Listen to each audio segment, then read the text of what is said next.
distance down the Mall, those who are to take part in the procession from the charitable organisations.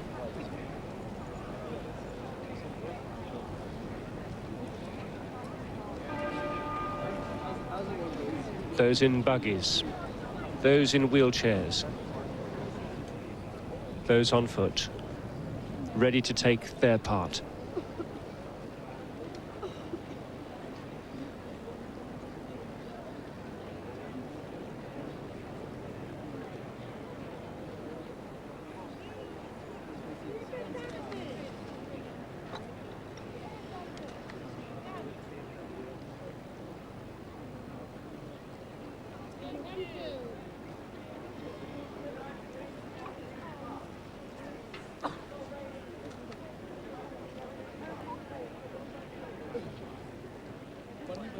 The Angel of Peace and the Angel of Peace.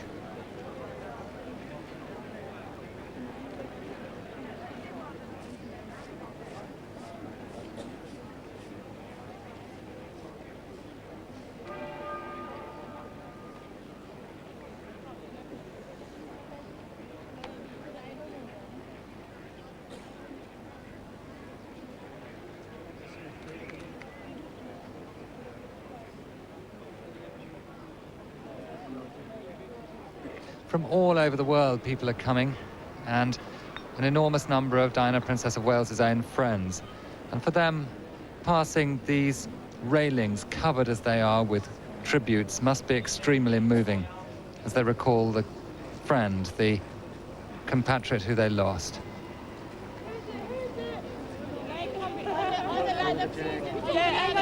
And all round the Abbey, the pavements filled with people wanting to play their part in this special day. The authorities having to close this area of London to people in the early hours of this morning. It was full.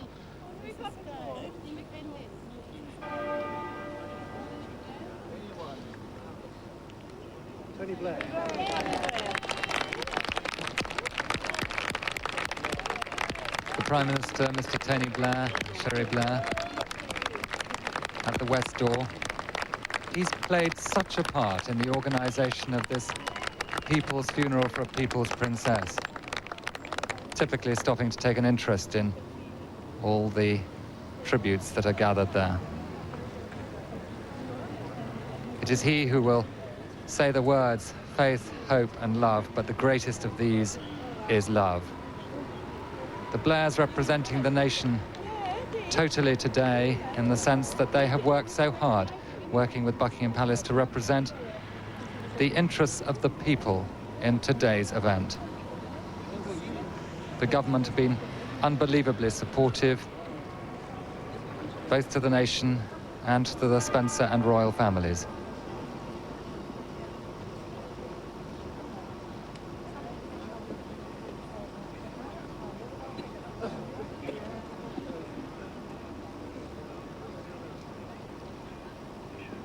They pass the tomb of the unknown warrior and head up the nave.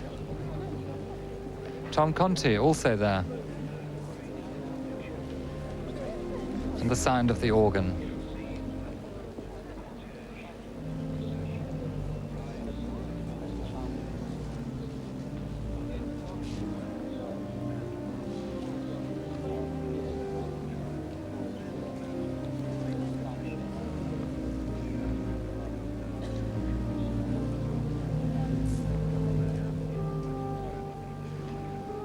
Musician Christopher,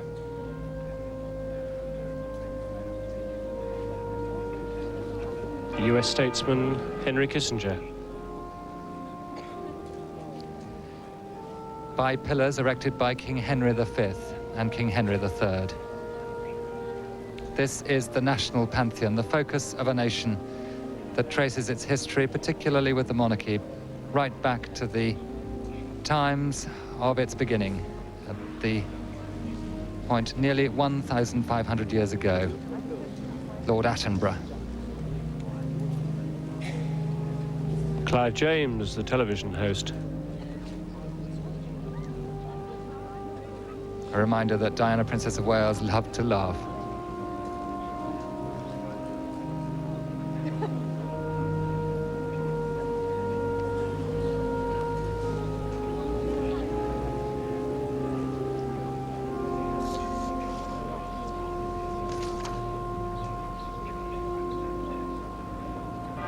Her Majesty the Queen coming out to the front of Buckingham Palace with her lady-in-waiting, Prince Edward, and the Princess Royal.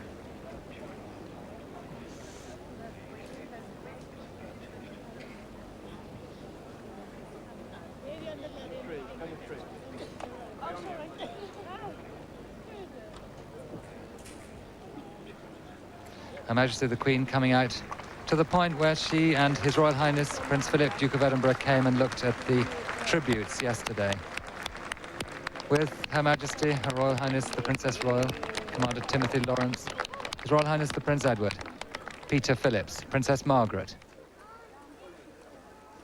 Duchess of Kent, members of the Kent family, the whole royal family gathered. As the cortege is now on Constitution Hill, the Duke of York there, James Ogilvy,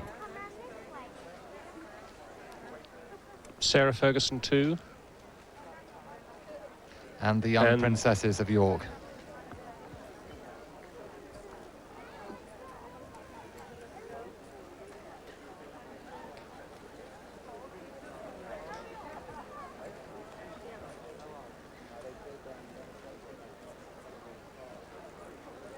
The royal family gathers in front of the gates of Buckingham Palace as the cortege itself passes up Constitution Hill. The Queen's own apartments overlook this road, adjacent to Green Park.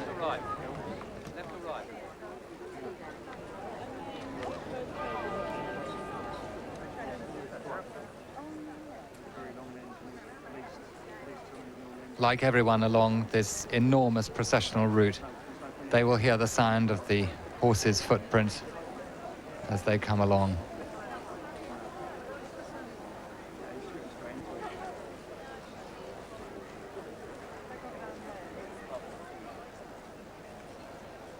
The French ambassador making his way to Westminster Abbey.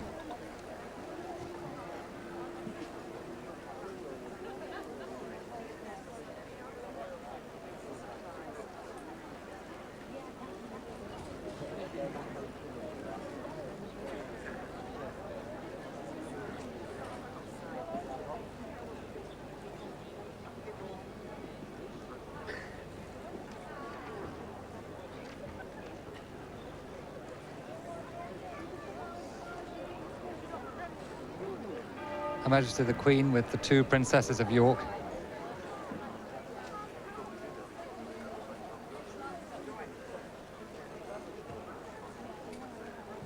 And one of the young Kent children watching.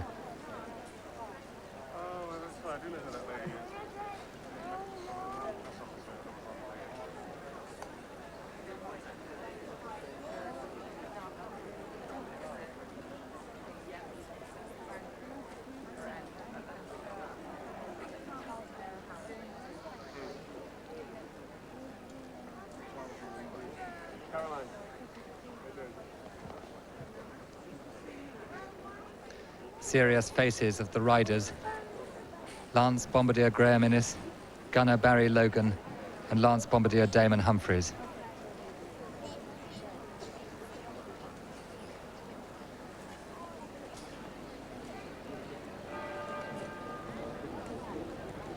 The Duchess of York on her left, Julia Ogilvy, a relation of Her Majesty the Queen.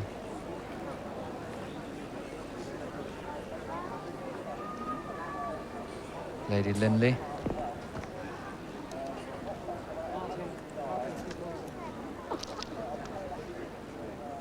Who is it? Who is it?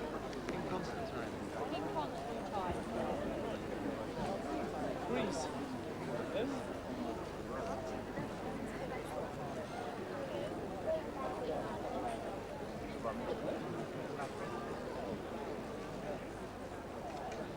Procession now coming out of the leafy Constitution Hill and into the front of Buckingham Palace by the Queen Victoria Memorial.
Her Majesty the Queen straining to see the first sight of the procession as it comes round the corner in front of Buckingham Palace.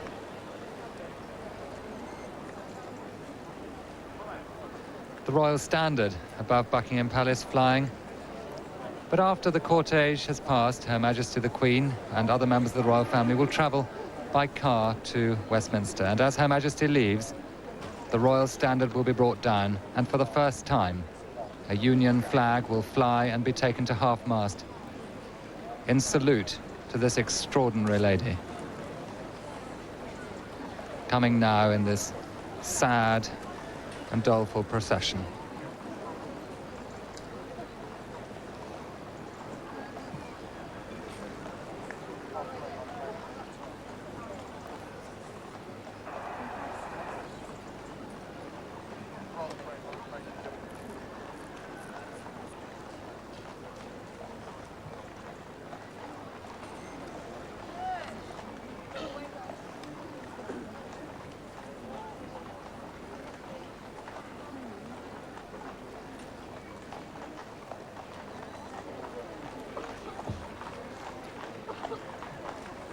Still.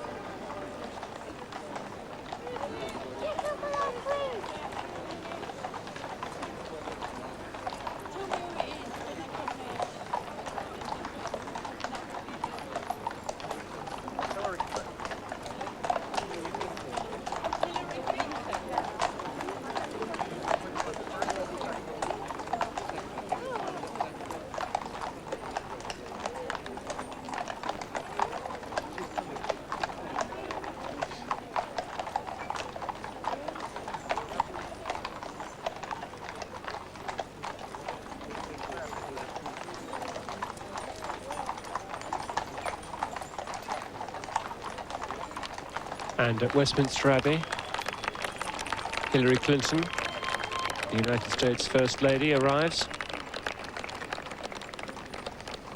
to represent the United States at today's occasion.